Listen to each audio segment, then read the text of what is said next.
Hi all, welcome back to my another mini vlog. So ಬೆಳಗ್ಗೆನೇ walking ಹೋಗಿ ಬಂದು ಇಲ್ಲಿ ಫಿಲ್ಟರ್ ಕಾಫಿ ಹಾಕೋಣ ಅಂತ ಫಿಲ್ಟ್ರಲ್ಲಿ ಕಾಫಿ ಪೌಡ್ರ್ ಬಿಸಿನೀರು ಹಾಕಿಟ್ಟಿದ್ದೀನಿ. ಹಾಗೆ ಕೌಂಟರ್ ಟಾಪ್ ಕ್ಲೀನ್ ಮಾಡಿಕೊಂಡು ಓವನ್ ಮೇಲೆ ಎಲ್ಲ ಕ್ಲೀನ್ ಮಾಡಿಕೊಂಡೆ. ಸೊ ಬೆಳಗ್ಗೆ ಬ್ರೇಕ್ಫಾಸ್ಟ್ ಮಾಡೋಣ ಅಂದ್ಬಿಟ್ಟು ಅಕ್ಕಿ ರೊಟ್ಟಿ ಮಾಡ್ತಾಯಿದ್ದೀನಿ. ಒಂದು ಬೌಲಲ್ಲಿ ಆನಿಯನ್ಸ್ನೆಲ್ಲ ಚಾಪ್ ಮಾಡಿ ಹಾಕ್ಕೊಳ್ತಾ ಇದ್ದೀನಿ. ಇನ್ನೊಂದು ಕಡೆ ಸಬ್ಬಕ್ಕಿ ಸೊಪ್ಪು, ಕ್ಯಾರೆಟ್ ಒಂದು ತುರಿದ್ಬಿಟ್ಟು ಹಾಕೋತಾ ಇದ್ದೀನಿ. ಹಾಗೆ ಹಸಿಮೆಣಸಿನ್ಕಾಯಿ ಕೂಡ. ಈ ಕಡೆ ಚಟ್ನಿ ಮಾಡೋಣ ಅಂದ್ಬಿಟ್ಟು ಕಡಲೆಕಾಯಿ ಬೀಜನೆಲ್ಲ ಚೆನ್ನಾಗಿ ಫ್ರೈ ಮಾಡ್ಕೊತಾ ಇದ್ದೀನಿ. ಈಗ ಅದೇ ಪ್ಯಾನ್ಗೆ ಸ್ವಲ್ಪ ಈರುಳ್ಳಿ, ಹಸಿಮೆಣಸಿನ್ಕಾಯಿ ಮತ್ತು ಟೊಮೆಟೊ, ಕೊತ್ತಂಬರಿ ಸೊಪ್ಪು, ಬೆಳ್ಳುಳ್ಳಿ ಇಷ್ಟನ್ನೆಲ್ಲ ಹಾಕಿ ಫ್ರೈ ಮಾಡ್ಕೊತಾ ಇದ್ದೀನಿ.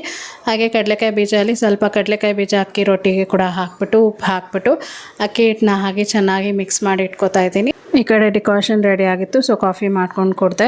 ಹಾಗೆ ಚಟ್ನಿಗೆ ಫ್ರೈ ಮಾಡ್ಕೊಂಡಿದ್ದೆಲ್ಲ ಹಾಕ್ಬಿಟ್ಟು ಹಾಗೆ ಕಡಲೆಕಾಯಿ ಬೀಜ ಉಪ್ಪು ಹಾಕಿ ಗ್ರೈಂಡ್ ಮಾಡಿಕೊಂಡೆ. ಆಮೇಲೆ ಒಗ್ಗರಣೆ ಹಾಕಿ ಅಕ್ಕಿ ರೊಟ್ಟಿನೆಲ್ಲ ಮಾಡಿದೆ.